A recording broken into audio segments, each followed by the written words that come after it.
তাড়াতাড়ি আমাকে আঙ্গিনাটা পরিষ্কার করতে লাগবে। আরে ওইটা আবার কে যাচ্ছে? আরে এটা তো আমার ড্রিম স্কুটি। আরে কি ব্যাপার, রিমি আবার এটা কি করতেছে?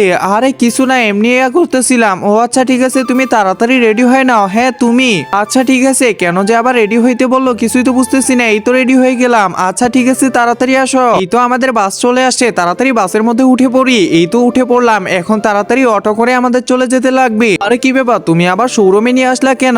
আরে তোমার জন্য একটা স্কুটি আছে আজকে, তাই নাকি? তাড়াতাড়ি দেখি তো। আরে বাহ, এখানকার স্কুটি গুলো তো অনেক ভালো দেখতেছি, সবগুলোই আমার ভালো লাগতেছে। আরে রিমি কতটা খুশি হয়েছে দেখো, এত পরিমাণে খুশি হয়েছে যে সে কান্না করে ফেলছে। তাড়াতাড়ি করে এখন আমরা স্কুটিটা নিয়ে নিই। এই তো এটার পছন্দ হয়ে গেছে, কেক কেটে নিলাম, এখন স্কুটিটা নিয়ে যাই বাসায়। একজন মা কতটা আপন হয়ে থাকে, যার মানেই তাকে জিজ্ঞাসা করে দেখো। তো দেখা যাক বন্ধুরা, এই মায়ের জন্য কে ভিডিওটিতে লাইক এন্ড সাবস্ক্রাইব করে।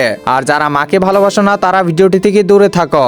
স্কুটিটা চালায় তো আমাকে অনেক ভালো লাগতেছে, তাড়াতাড়ি বাসায় যেতে লাগবে আমাদের। এই তো ফাইনালি আমি বাসায় চলে আসলাম। বাহ, স্কুটিটা তো অনেক ভালো মা।